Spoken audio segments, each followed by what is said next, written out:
Let us start with the outermost layer, the Annamayi kosha,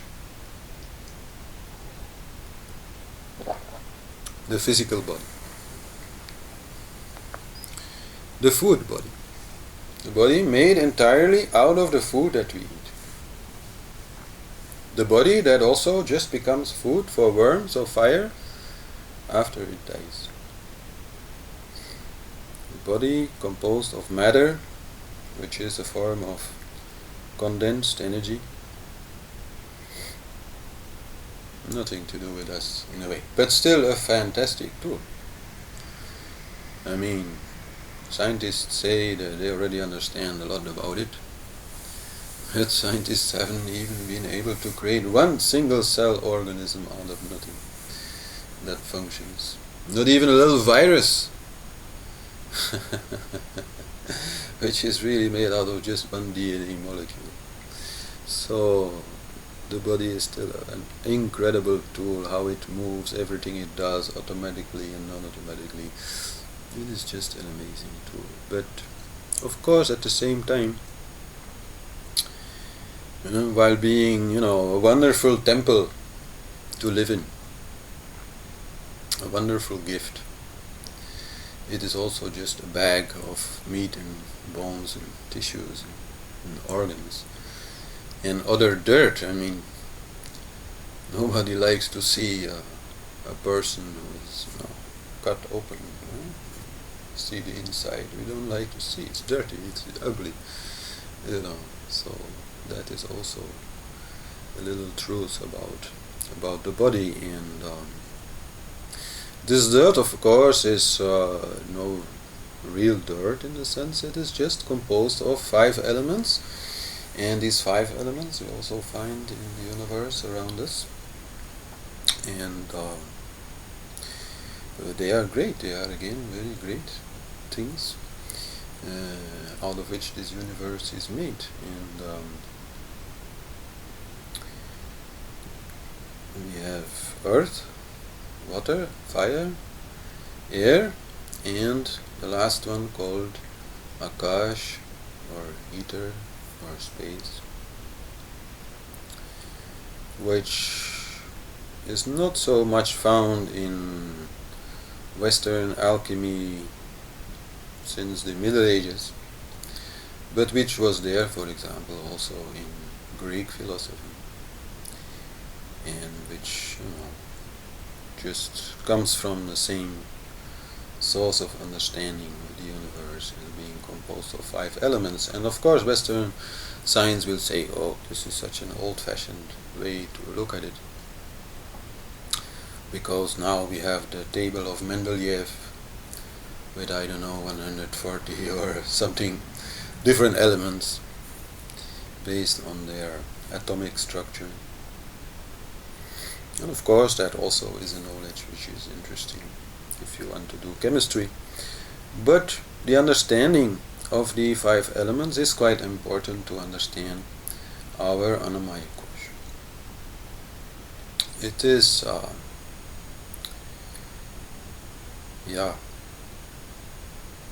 very, very, very basic. And even in modern chemistry it is still taught, except that there the wording is a little different. The earth element there is called solids. The water element there is called liquids. The fire element there is called fire. The air element there is called gases. And the space element there is just, space. So this is still a very basic thing, and it is also very basic in the sense, that we can't survive at all without these elements, and that there is also a very clear hierarchy in the elements as to their essentiality. Like without earth, which in our case means without food, we can live for several months, and some even longer. But in the end, we need it. We need this exchange of earth element with our environment. And then water, 2 weeks. I have no idea how long people can survive without water, but less time, sure, than when we have to abstain from food.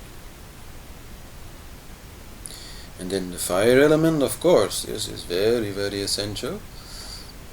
I don't know how long you would survive on the North Pole, wearing no clothes at all, no heating, maybe an hour, and then you'll be frozen. Huh? So, some heat we need.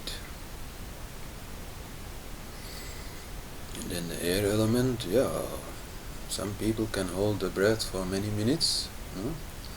And in Samadhi, of course, that's a very different story. There it can be very long. But normally speaking, here after a few minutes we need to breathe. You need to breathe. We can't avoid it. So air is very, very essential.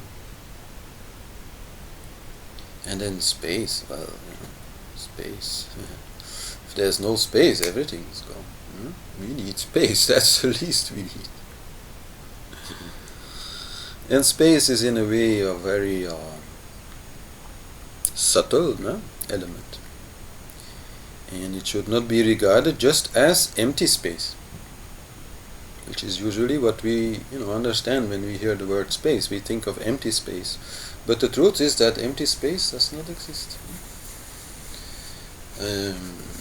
Space usually is defined as, that which is in between two objects. Then in between we have empty space, so to speak. But then we still need those two objects. If there would be no objects at all, then we wouldn't be here. Who would be there to witness empty space? It wouldn't be possible. And even out there, in between the stars, what seems like a lot of empty space isn't empty space at all. It is full of very tiny particles, rays they are called, and dark matter and lots of stuff. So empty space is really a kind of matter which is very, very thin, very, very subtle. And then that is condensed more until we say, okay, now we don't have just empty space, we have gases or air, the air element. And then when air is compressed even more and more, then friction results. From that friction comes heat and light, so we have the fire element. And if that fire is more and more there and more condensed, then it has to liquidify. And then if liquids are more and more condensed, they become solids. So that is very essential. And if you look at how things emerged, how our planet Earth emerged in space, then very clearly, there was first space, and then that condensed at some point, at some place, into gases which were coming more and more closer together. So we had the air element, and then when you had these ball of gases, then there was too much friction and fire came. And then after the fire cooled down, there came water, and then out of the water came earth. So you see, these 5 elements are still, even in modern day views of the universe, are very essential.